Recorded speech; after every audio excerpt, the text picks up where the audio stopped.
We all knew that Malcolm was a genius, but one of the episodes from Malcolm in the Middle that best represents this is Season 2, Episode 8, Therapy, where young Malcolm literally manipulates his school therapist just to get out of class. We start the episode off with Dewey, Malcolm, and Lois getting ready in the bathroom. Lois then tells Malcolm that he needs to put on his jester costume as it is medieval week at his school. This essentially means that all of the kids in Malcolm's class have to dress up in medieval costumes and perform a dance. It's already known that the Krellboynes are constantly bullied simply for just being nerds, so these costumes are only going to make it worse for Malcolm's social status. We then cut to Malcolm in his Krellboyne class and everyone is wearing their medieval costumes. By the way, shout out to whoever designed Stevie's costume as the Pope, as it looks amazing. The teacher then addresses the class, stating that it is time to begin the harvest dance. Before the dance begins, the teacher tells Dabney that he has a dentist appointment, to which Dabney begrudgingly leaves the room. The students then begin their harvest dance, and yeah, I can definitely see why Malcolm wants no part of this. As the dance continues, Malcolm learns from Lloyd that Dabney isn't actually leaving to go to the dentist. Instead, dentist is a code word for the school therapist, which he knows because Lloyd also goes to see the dentist. Later, the teacher then addresses the classroom, explaining that they have been granted permission to perform the harvest dance at the assembly in front of the entire school. She even mentions that the students attending will be given fruit in case they want to participate in the dance.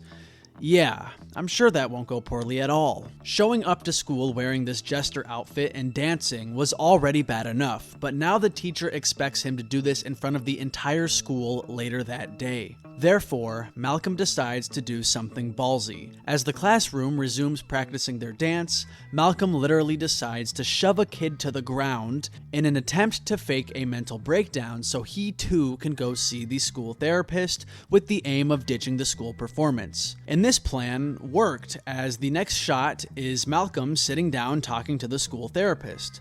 Although he isn't really talking per se, instead he decides to use this time to play video games because I guess the therapist just has this cool looking arcade game in her office for the students to relax. Malcolm obviously doesn't actually need therapy, he is only faking all of this to get out of doing the assembly. So, when presented with the option of talking to the therapist or playing video games, he obviously chooses the latter as to milk the clock out as much as possible. The therapist then suggests talking about Malcolm's little episode in class, to which Malcolm sternly shuts it down, as obviously that was all just a ploy to get himself in here. Malcolm then realizes that the therapist will not let up until he gives her some sort of substance to justify him being here. After Malcolm feeds the therapist some crap about being sad and making mistakes, he turns to the camera to explain that his goal is to keep coming back here, but to not seem disturbed enough to need medication. Later, we cut to Malcolm walking into his house as he is greeted by Reese, who explains to Malcolm that he missed a great school assembly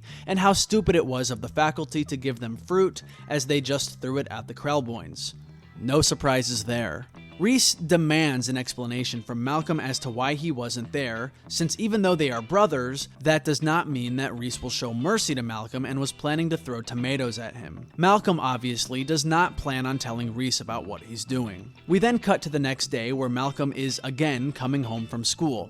We can also see that Malcolm is holding a book called Adolescents and Children in Anxiety, entailing that Malcolm is brushing up on his psychology in an attempt to keep feeding his therapist with nonsense, while also not seeming troubled enough to be put on medication. We then cut to a montage of Malcolm studying psychology while continuing to attend the therapy sessions. The therapist is completely buying all of this and does not see at all what Malcolm is doing. From her perspective, Malcolm is just a normal kid who has a few issues. She is completely blindsided to the fact that Malcolm is just making all of this up just to get out of class. He even goes as far as faking panic attacks and seeming disoriented to sell this image of him being a kid in need of therapy, and it's honestly just hilarious. Whatever Malcolm is telling the therapist, it really seems like this is a hard case for her, as she too is also seen hitting the books, reading up on psychology, trying to crack open Malcolm and understand him.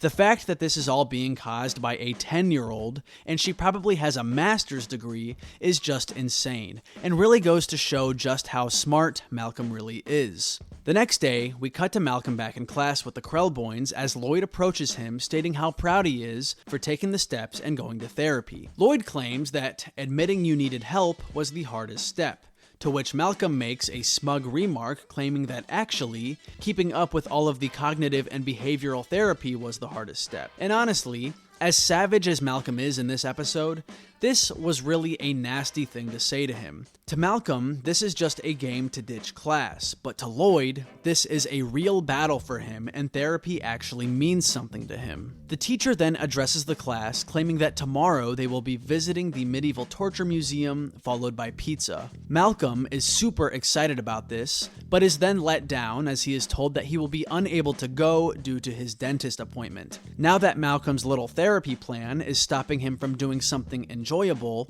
Malcolm decides that it's time for him to have a mental breakthrough with his therapist. We then cut to Malcolm back at the therapist's office as he is laying on the couch explaining a dream he had last night in an attempt to make the therapist believe that he no longer needs therapy. Although this might have worked, right as Malcolm exits the office, he is greeted by Reese, who somehow managed to figure out what Malcolm has been doing this whole time. This is honestly super surprising, as Reese is generally depicted as being astonishingly stupid, but here it actually required some wit to see through Malcolm's plans. Malcolm is obviously super disappointed to see Reese here, as Malcolm has been working hard to put the therapist right where he wants her, and he is worried that Reese will ruin all of this. As the therapist comes to the door claiming that she is ready to see Reese, we see Reese begin to talk with his finger, trying to simulate some sort of psychotic multiple personality disorder.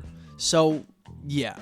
We can clearly see that whatever Reese is planning, chaos will ensue. Later, we cut to Malcolm sitting in his room as Reese walks in. Reese explains that he did his own research to fool the therapist. However, his research was nothing like Malcolm's. Reese's version of studying was horror movies, and he even plans on wearing a mask next time to really sell the image of him being crazy. We never hear Reese explain exactly what it is that he told the therapist, but whatever it was, it worried the therapist enough to actually show up to the Wilkersons' house, as we see Lois and the therapist walk into their rooms.